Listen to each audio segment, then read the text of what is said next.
You're listening to the Fantasy Consigliere Podcast on the Wolf Sports YouTube channel. We provide proven, independent-minded analysis trusted by NFL teams and top agencies, and we're confident you won't find a better source to help you win your fantasy league. Hello everyone, Merry Christmas and welcome to the Fantasy Consigliere Podcast. I'm your host, Dylan Speen. For this week's episode with the Fantasy Championship on the line, I'll go through our Week 17 rankings. It's going to be a bit quicker this week, but you can find our full rankings on wolfsports.com, which obviously will be updated ahead of the Christmas games if needed and through Sunday morning. So jumping right in at quarterback, Bo Nix should remain in the top half of the QB1 ranks as a borderline top 5 option. He didn't have a touchdown in the first game versus Kansas City, but he played great, had 295 yards. Last year it was great in both matchups, could easily be 3-0 against them. So with the Chiefs banged up and coming off a loss where Cameron Ward had 75% completion percentage and a couple of touchdowns, Nix has a high floor and good upside on Christmas night and should stay in lineups. For me, I'm between Caleb Williams, Brock Purdy, and Jared Goff in my league, but I think all three are QB1 options. For Goff, the concern is the offensive line not holding up versus an aggressive Minnesota defense, and the Vikings have been fired up. They get a chance this week to end Detroit's season, so I'm leaning towards Williams in what should be the best matchup due to San Francisco's lack of pass rush, and we'll see if Renardo Green can return at quarterback for them. But Williams is playing very confidently right now, had the game-winning touchdown to DJ Moore last week, so I give him the slight edge over Purdy right now, with the hopes that one of Remo Dunze or Luther Burden will be back. And then quickly, I like Tyler Shuck as a potential streaming option. We actually have him over Jackson Dart this week because he gets a great matchup versus a Tennessee defense that played well last week versus Kansas City, but is much better attacked through the air than on the ground. So Shuck is a solid QB2 to end the season. At running back, we have Derrick Henry as our RB6. I see many have him in the clear RB2 ranks, which doesn't make a ton of sense to me. He's been great so far in December, and despite the disappointment last week in the loss where he didn't see the field after his second touchdown, I would assume they're going to feed him in a must-win game to keep their playoff hopes alive. And the Packers can be run on by physical opponents, so whether it's Lamar Jackson or Tyler Huntley under center, Henry will hopefully pick up where he left off on Sunday night for what could be either a snowy or a cold, rainy game to continue his end-of-season dominance. For the Steelers, we have both running backs, Jaylen Warren and Kenneth Gainwell, in the RB2 ranks. Last week obviously missed by wanting to avoid them, but the Steelers shockingly were the aggressors on the road and really bullied the Lions, who are usually the ones doing the bullying. So this week, with the Browns struggling to defend the run recently, both Warren and Gainwell are strong options, and especially with DK Metcalf suspended, look for the Steelers to play through the backs and them to both pay off as starts. And then for an avoid, I would steer clear of the Washington backfield. I see Chris Rodriguez for ESPN is projected like 12 points, and he did have 15 carries for 63 yards and a touchdown last week.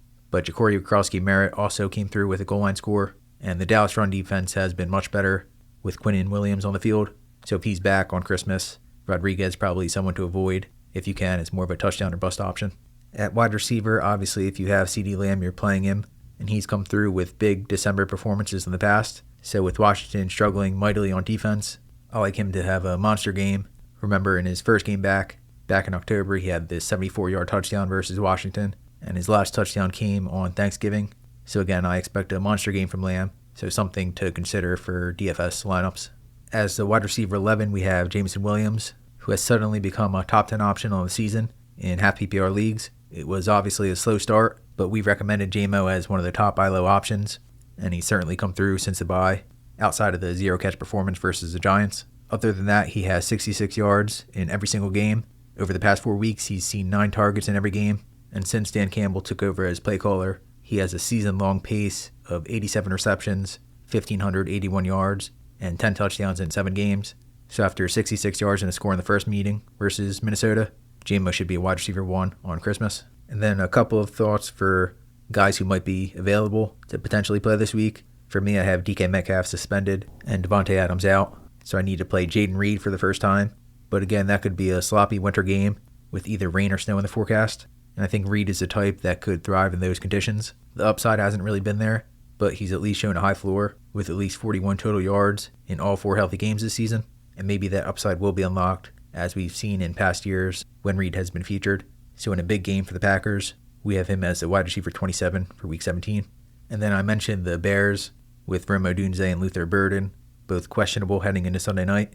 But especially if Odunze's out and Burden plays, the rookie could be a sneaky flex option, and you could see the Bears starting to feature him in recent weeks.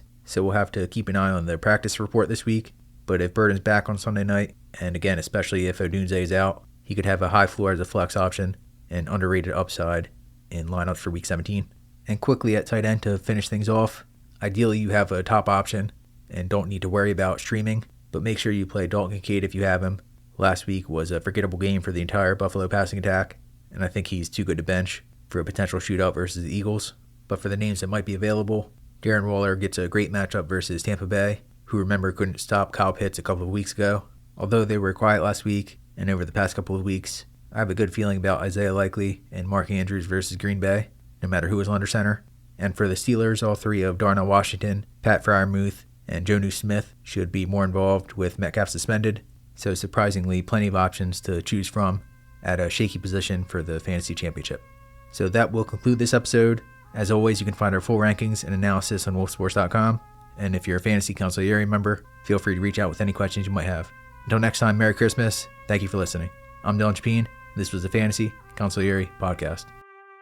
Thank you for listening to the Fantasy Consigliere Podcast on YouTube. Subscribe here so you don't miss future episodes or our next video. If you're on the go, we can also be found on Apple Podcasts and Spotify. Also, be sure to visit wolfsports.com and consider becoming a Fantasy Consigliere member to get the absolute best fantasy advice possible all season long.